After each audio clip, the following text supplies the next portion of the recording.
Hello, my name is ACountryman, and this is a presentation on New York City. The purpose of this study is to examine Airbnb listings in the high-income neighborhoods of New York City. Data, including the high-income neighborhoods with 10 or more listings and the number of bedrooms, were analyzed for this study. I found that the neighborhoods of the Upper East Side and Chelsea have the most Airbnb listings out of the 10 most expensive neighborhoods in New York City. From this study, I've concluded that these two neighborhoods would be great areas for a real estate photography business to market their services to Airbnb hosts. New York City is among the top 10 largest cities in the world in regards to population. The business purpose of this presentation is to understand which of the high-income neighborhoods with Airbnb listings would be beneficial for marketing a real estate photography business. Why did I choose New York City? Well, New York City is one of my favorite cities in the country, and I could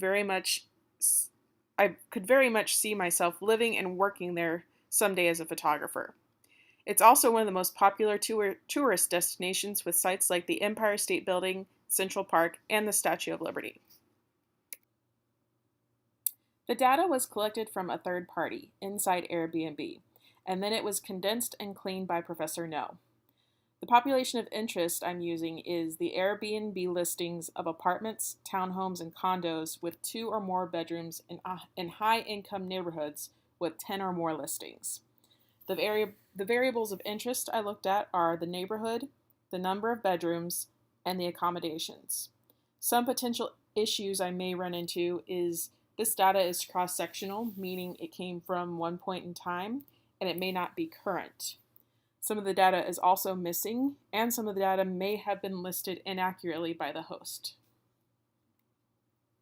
Here I have my descriptive statistics. This is a pie chart that demonstrates what percentage of the neighborhoods have the most listings. So, for example, the Upper East Side has 35% of the listings out of the top 10 high-income neighborhoods in New York. Lower East Side is second, and Chelsea is a very close third place. Another descriptive statistics slide I have here shows the rundown of the number of bedrooms in New York City.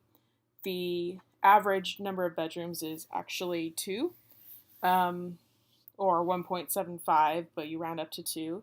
The median mode are also 2. The standard deviation is about 1. The maximum number of rooms I found is 6, and the minimum number of bedrooms is 0. And I created a histogram at the bottom of the screen too. For my inferential statistics, I decided to do a hypothesis test of a proportion. So I wanted to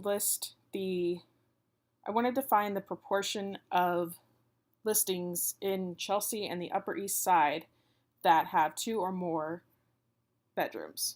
So my null hypothesis was my probability that it was less than or equal to 0.65 or 65%, and my alternative hypothesis was that the proportion would be greater than 0.65.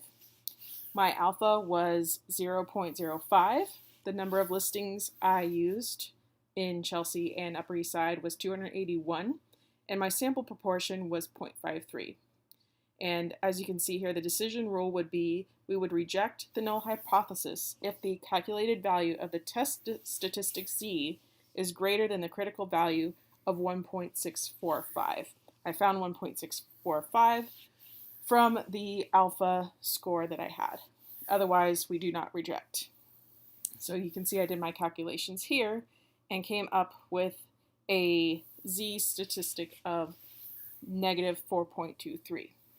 Because negative 4.23 is less than the critical value of 1.645, we do not reject the null hypothesis. So we conclude that the proportion of listings in the Upper East Side and Chelsea with 2 or more bedrooms is less than 0.65 or 65%.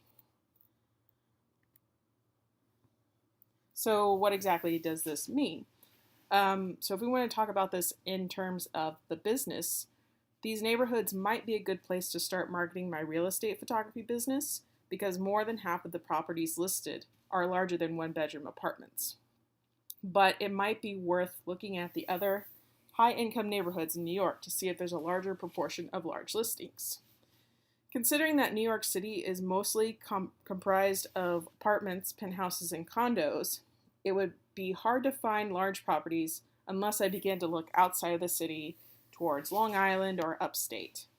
While I will continue to look for neighborhoods with larger apartments and condos, if a photography business wants to make more money, they should focus on the income level of the neighborhood instead of the size of the listing, since a little more than half of the properties are larger than one bedroom.